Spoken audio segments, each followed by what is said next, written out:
Hey guys, welcome to this week's episode of Ask Mish. Do you want to hear something? So, if you were to look at my camera roll right now, you would see 85 versions of me trying to start this podcast that didn't work.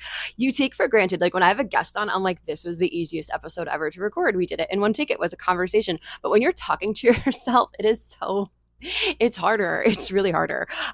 So this is take 25. Hopefully this one take. We'll see how this one goes. So obviously I'm a podcast creator, but I am a huge podcast consumer. And my favorite thing is when I hear a podcast and I'm like, holy shit, this episode helped me so much. And I know 55 more people that this episode can help. That's the content that I want to be creating is the content that you're like, oh my God, I need to send this episode to a friend. So today's episode is going to be all around willpower. We're going to be talking a lot about willpower today. So if you struggle with willpower, you have a friend that struggles with willpower, and not just in the traditional sense around like, I think we use the term willpower a lot when we're talking about people's like weight loss and food journey, but like willpower to like not text your ex or not go back to that situationship or not spend money that you don't want to spend, not start the project that you're supposed to be starting. Like there's so many things that we think we need willpower for, and we perceive our lack of action as lack of willpower, but that's not actually what it is. So if you struggle with this and you get some value out of this episode, send this to a friend if it resonates with you. All right, so before we dive in, so as you guys know, like I've been in the nutrition and weight loss space for my entire career, and just like a natural progression has been just getting into, the mindset. I hate the word life coaching. I hate that word. So I'm going to have to come up with a cooler word, but just like that's sort of like what I've been doing is just like taking the framework that I've used to change people's eating habits and applying it to people who struggle with all the other things that are holding them back, difficult relationships with themselves, going after the wrong kind of partner, low confidence, low self-esteem, overthinking, analysis paralysis, people pleasing, all of those types of things. And I have a hard, so like, because I've just identified as like even though I never really identified as a nutritionist, like I just have that identity. So it's been a little bit of a struggle for me to like shift my brain set from just nutrition to like this now. So it was funny. I asked ChatGPT, I was like, help. And I posted this on my Instagram. It was actually really good. ChatGPT did a better job explaining this than I did. I was like, can you just give me like 15 fun facts about me as it pertains to my career? And like, I'm not going to read you all of them, but I'm going to read you the ones that really stood out that I was like, oh my God, this thing is better than me. It says, you have a freakish ability to see what's actually holding people back, whether it's with food, confidence, relationships, success, even when they have no idea themselves. That is true. You're low-key psychic when it comes to understanding people's self-sabotage patterns. Like you already know why they're stuck before they do.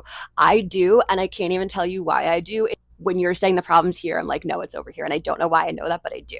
You're obsessed with getting to the root of things. That's true. You secretly hate routine, even though you teach people how to create them. You've had to force yourself to figure out how to make structure work for your brain. That is spot on. You're not just a nutritionist, you're a mindset reprogrammer. The food stuff was always just the entry point. Facts. And then lastly, this one was my favorite one. You're ridiculously good at reframing problems. Someone could come to you with what they think is the biggest issue of their life, and you'll have them seeing it in a totally new and solvable way within minutes. Could not have said all of that better myself. I was like, thanks, ChatGPT. God, the technology we have access to these days. So that's a really good way of saying what I'm doing. And if you go on my Instagram at Mish of Nutrish Mish as of right now, you can also check out the link. I'll link it in the show notes. Just find me on Instagram. I'm easy to find. If you go on my link in bio, and if you want to work with me in whatever capacity, let's do it. So that's where you can find me. All right. So now let's dive into this week's episode topic. Question. Here we go. Dear Mish, I need your help with this. How do you become one of these women who just has willpower? I've struggled with willpower my entire life, even with losing weight. I've wanted to lose weight my entire life, and I have the willpower to stop eating the things I know I shouldn't be for short periods of time, but I really struggle to do it long term. People tell me it's because I don't want it bad enough, but I don't know. I just don't experience it that way. But I've noticed that this lack of willpower is trickling into other areas of my life as well. Recently, I just ended a situationship. The guy is texting me nonstop, and I know I shouldn't text him back, but I don't seem to have the willpower to stop myself. Is willpower something that you can develop? How do you have the discipline to do it? Is it just that I don't want it bad enough? Please help.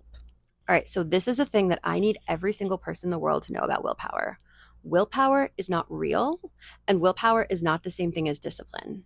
So one of my clients said to me once, she's like, I just don't understand how some people can have so much willpower when it comes to food. And I was like, nobody has willpower when it comes to food. And she was like, what do you mean? I said, she used the word thin, so I'll use that word. I was like, the people that you're talking about that you experience as like thin or you experience as having willpower, they don't have willpower around food. They just don't have a difficult relationship with food. Like they don't care about it. And maybe they care about other stuff, but they just don't care about food. And that blew her mind. She's like, wait, what do you mean? And I was like, not only that, I was like, which I'll get to this in a second, but your reliance on willpower is actually what created your difficult relationship with food in the first place. This is going to be important. Hold that thought. Remember this part. So let me explain the first part. So I said to her, I was like, what's your relationship? I think I used alcohol with alcohol like. And she was like, I could take it or leave it. Like, I don't really care. I was like, there are some people that perceive that people who don't drink have willpower around alcohol. So you might go to a bar and they might see you have one drink and they're like, well, how the hell did you have one drink? And you're like, well, how the hell did you have one cookie? It's because alcohol doesn't mean anything to you and food doesn't mean anything to them. It's all about the meaning you've assigned it. When it comes to willpower, to me at least, and this is just the definition that I sort of made up around it, there's a denial factor there, right? Like, which is different than discipline. Discipline is taking steps towards a goal, whereas willpower is the denial of something to try to achieve it. Now, willpower is not a real thing. I've heard so many analogies. I can't give you the authors of them, but I'll throw them at you just so you understand the concept. Willpower is not an actual real thing. Nobody has willpower. One of the analogies that I've heard is people say that willpower is like lighter fluid. It burns up really fast and then it's gone.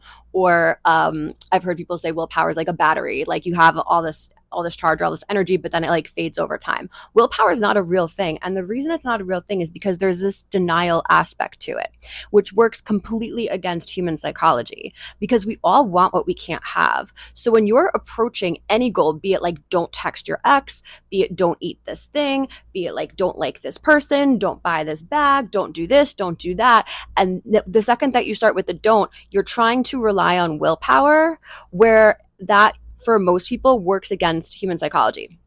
And here's what I mean by that. For most people, we all want what we can't have, right? That's just how the human brain works. We want what we can't have. You didn't like the guy or girl that liked you in high school. You liked the guy or girl that didn't like you until they liked you. And then you didn't care anymore. Even if you were to like make a big purchase, let's say you're like dying for this Chanel bag or you're dying for this whatever it is. And you're like, oh my God, you're like fixated. Like, I can't wait to get it. I can't wait to get it. They actually have done studies where they actually monitor the human brain's activity. The most exciting time in that where the most chemicals are going off when someone's making a big purchase is right before they do it. And then once they make the big purchase, like all of those things start to decline. So we are setting ourselves up to like have this like denial system where we want what we can't have. And then when we give in, it becomes a huge reward when we let ourselves actually have it. So that's why willpower is not a real thing. Nobody has it. People who you perceive as having willpower just don't have a difficult relationship with that thing. So now the question becomes, okay, well then how do I not have a difficult relationship with that thing? How do we get what we want without chasing willpower? Now, what I'm about to say applies to most of the people. There are some people out there, and I'm sure we all know at least one of them, maybe like they're in the military, maybe they're just like whatever, where they sort of get off on denial. So in general, the brain wants to move towards things that make it feel good and away from things that make it feel bad. For most of us mortals, denial does not feel good, right? But there are some people in the world, and these are not people that need this podcast episode. I'm admittedly not one of these people, where they like almost like get off on denial. Like the fact that they can like push themselves and do all of these things that like a lot of us can't do. And they are, it's perceived that they're doing this through willpower. It's not even that they're doing it through willpower. Like they enjoy having the ability to. So like deprivation for them moves them, or having the ability to deprive, I guess, moves them more towards the smiley face than the sad face.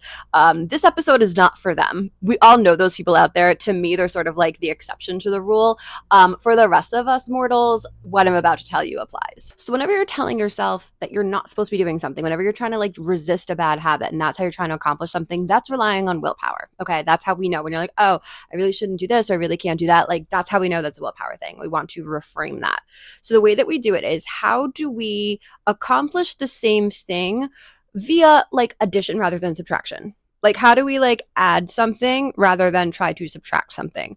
So for example, let's say you're telling yourself, I can't eat any junk food. Okay, well, first of all, before you say that, what is it that you're actually trying to accomplish? You're like, well, I'm trying to lose weight. I'm trying to eat healthier. Okay, cool.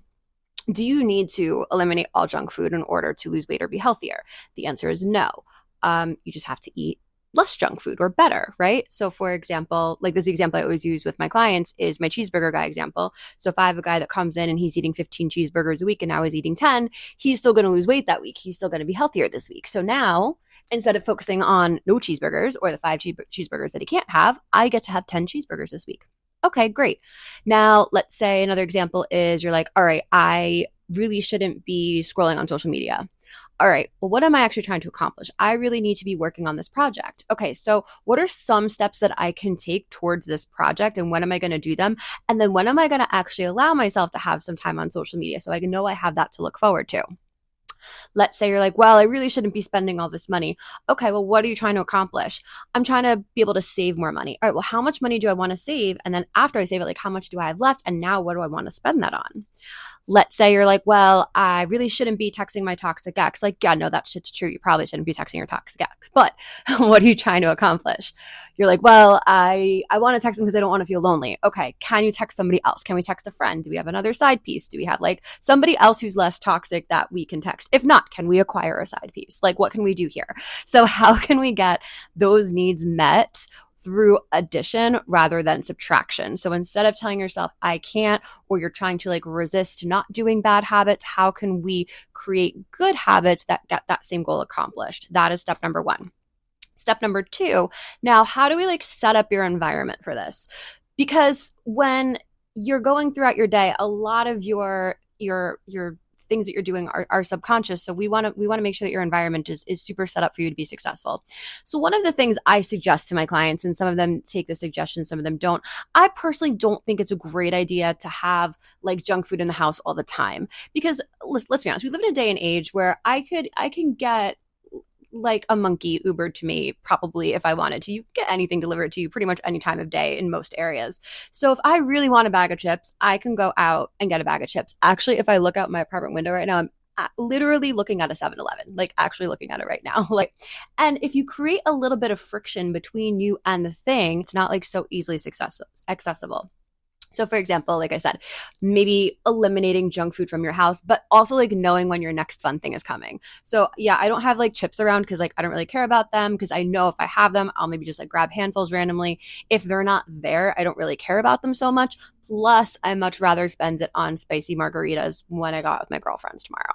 Just for example. Okay, that like, see how this is sounding a lot better than I can't eat junk food, or I can't go out, or I can't do this, I can't do that. Let's say you want to scroll less on social media.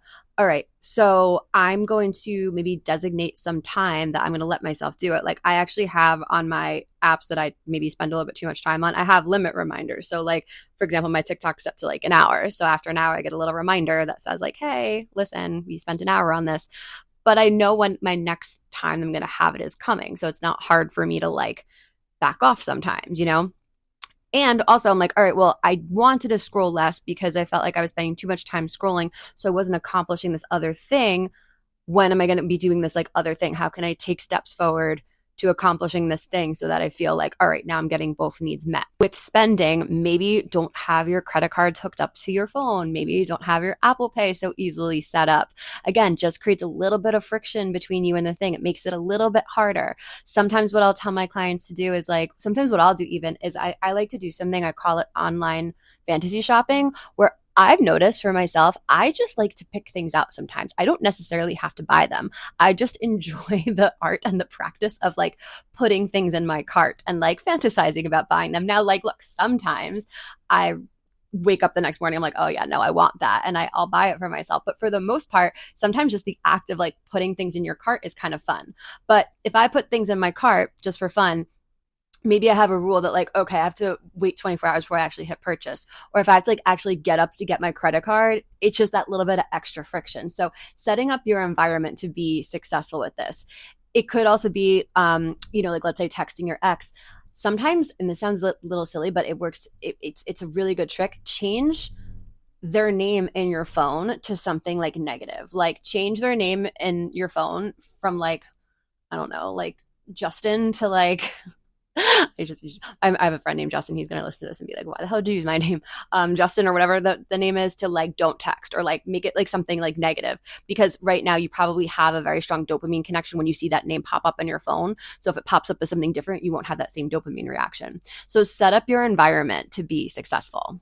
And the third step is just aim for improvement. So often when people are trying to make changes, it becomes very all or nothing in their mind. So unless they're doing the most, a lot of times they feel like they're failing. So I always tell people, compare your progress to how much better you were than last week rather than how far away you are from perfect. So for example, if I'm like, all right, I want to eat less junk food, and let's say I do really good the first like 2 or 3 days and I kind of struggle, that fourth day, instead of fixating on the fourth day, be like, okay, no, I did pretty good like the first 3 days. This was definitely better. Then you could say, okay, well, what tripped me up on that fourth day? That fourth day, I was under a lot of stress and I'm a stress eater. So maybe let me like address that. Or on that fourth day, I didn't really eat enough during the day. So I found myself really hungry at the end of the day and I was looking for something more. So let me make sure I'm eating enough on that fourth day, whatever it is. So you're celebrating your success, but now you're also looking at, okay, well, where didn't things go perfectly? And then how do I make it a little bit better for next time? How do I improve on that? A lot of times people will perceive not executing perfectly as a failure rather than recognizing that it's better than they were doing. And then they miss the opportunity to like grow and get better from it. When you start paying attention to where things trip you up, it helps you iterate and it helps you strengthen your process. So then every week you get stronger and stronger and stronger with it. And that's how you actually develop habits that stick, that don't require any willpower whatsoever. So, just to recap, willpower is not a real thing. Willpower is the act of trying to resist bad habits rather than trying to create good ones. If you perceive that people have willpower in a certain thing, it's probably not that they have willpower. They just have a good relationship with whatever that thing is. And once you improve your relationship with whatever that thing is, you will also be able to do exactly what they're doing without any willpower as well. Because let's just take food, for example. Again, when you knock food off a pedestal, right? When you are allowed to have it, the novelty wears off. It's not as exciting anymore. The example I always like to use with my clients is if I have a kid who's 19 and we're talking about drinking, right? Like they might drink like whatever, whenever, just because like they're not really supposed to. And then when you turn 21, like drinking is exciting for like a minute, right? But then by the time you're 21 and a half, it's like, like it's just not as exciting anymore because you're allowed to do it. When you allow yourself to have some junk food because you've created your environment where you're allowing yourself to have it sometimes, but it's less than your body's used to. So you're still seeing the results you want to see. All of a sudden, it's not as exciting anymore, right? When you don't get that same dopamine hit when your ex texts you because you're getting that need met maybe through somebody else. And also like you don't see their name and that trigger anymore. Now all of a sudden, like, okay, now it doesn't mean anything. It doesn't mean as much to me as it used to. So creating these really strong, powerful habits that are in the positive are going to be a lot more effective for you than trying to not do something or resisting bad habits or staying in the negative. Willpower is not an actual real thing. And the sooner you start applying this to your goals, the more successful you're going to be. So I hope this was helpful to you. Please, please, please share this with a friend who needs to hear it. Like anybody that you know that you've ever been on a weight loss journey with, or that you know is texting their ex, or maybe like they're beating themselves up because they can't accomplish something that they've been trying to. Please, please send this to them, because just like having this clarity allows people to just accomplish so much more. So hopefully this was helpful for you. Make sure you're following me on Instagram. I will link in the show notes at Mish of Nutrishmish, and I will see you guys next week.